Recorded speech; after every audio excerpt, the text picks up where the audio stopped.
আসলে আমরা যেটা দেখলাম এটা যদিও একটা চিত্র, এটা আসলে আমাদের চারিপাশে প্রায়ই দেখতে পাচ্ছি আমরা। আমাদের অনেকেই বিবাহটাকে আরো উদযাপন মনে করছেন, একটা শো ডাউন মনে করছেন।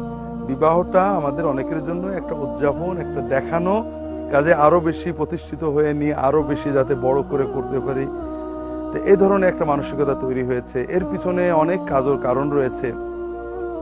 আসলে এর জন্য আমরা সর্বপ্রথম যে ক্ষতিগ্রস্ত হচ্ছি, আমাদের জীবন ও যৌবনকে হারাচ্ছি।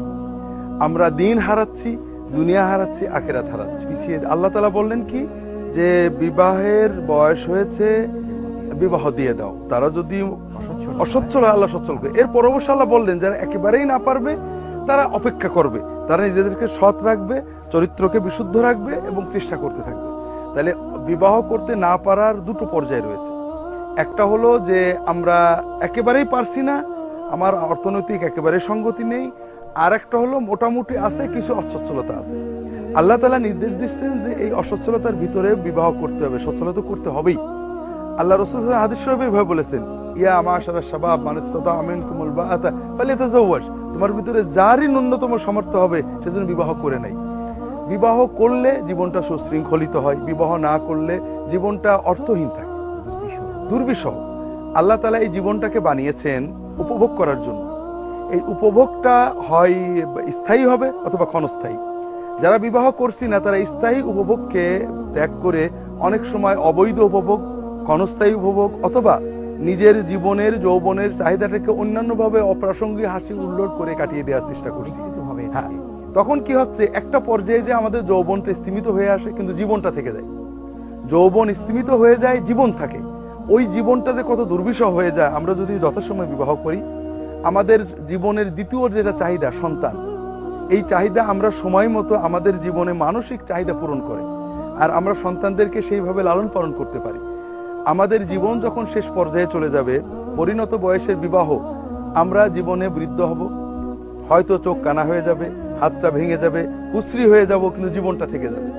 ওই শেষ জীবনে, জীবনের শেষ 10-20 বছরে আপনার যদি একজন এমন জীবন সঙ্গিনী থাকেন অথবা এমন জীবন সঙ্গী থাকেন যিনি আপনার রূপকে নয়, যৌবনকে নয়, আপনার চেহারাকে নয়, আপনাকে ভালোবাসেন, তাহলে আপনার ওই শেষ জীবনটা হবে অতি সুন্দর, অনাবিল এবং অত্যন্ত পবিত্র, আসলে উপভোগের মতো একটা জীবনে পরিণত হবে।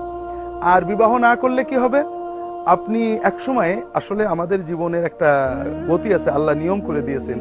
আপনি যখন 30-35-এ চলে যাবেন, 40-এর কাছাকাছি যাচ্ছেন, আসলে বিবাহ করার চেতনাটা আপনার ভিতরে লোপ পাবে।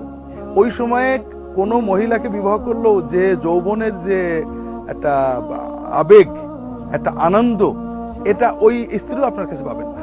আপনি তখন হিসেবি হয়ে যাবেন, বেহিসেবি আনন্দ করতেও পারবেন না, আপনার জীবনটা অর্থহীন হয়ে গেল।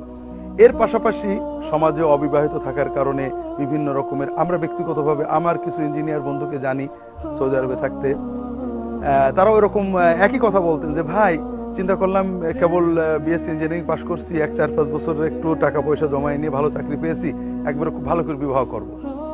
উনি বললেন, অনেকেই এরকম বেশ কিছু বন্ধু বান্ধব আমার ইয়াতে ছিল যারা বিভিন্ন ভালো পেশায় সৌদি আরবে চাকরি করতেন, বললেন যে ভাই, বিবাহের আগে চেষ্টা করি কিন্তু কিভাবে অন্যদিকে খরচ হয়ে যায়, কখনো পরিবার নেই, কখনো বলে বাপ বলে বাড়ি করব, কখনো বন্ধুরা বলে, মানে বিবাহের 5 বছর চেষ্টা করলাম, কোনো সঞ্চয় করতে পারলাম না।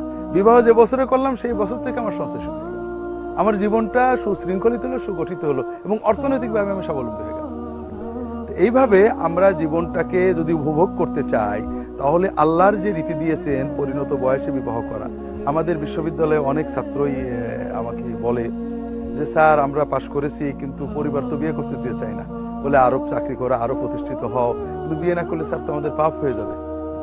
এই জন্য আমরা সবাইকে অনুরোধ করব, বিবাহকে উৎসাহ দেওয়া, ন্যূনতম সক্ষমতা থাকলেই, মানে বয়স হলেই বিবাহ করার জন্য সবাইকে উৎসাহ দেওয়া, সামাজিকভাবে এটাকে উৎসাহ দেওয়া, আমাদের সমাজকে রক্ষা করার যত অনৈতিকতা, ইফটিজিং, এইডস, বিভিন্ন রকমের বেহায়াপনা, এগুলোকে প্রতিরোধ করার জন্য বড় ঔষধ হলো যে বয়স হতেই বিবাহ করার জন্য সবাই মিলে উৎসাহ দেওয়া, বিবাহটাকে কম খরচে করা, বিবাহর আনুষ্ঠানিকতা বন্ধ করে বিবাহটাকে একটা নৈতিক দিনই দায়িত্ব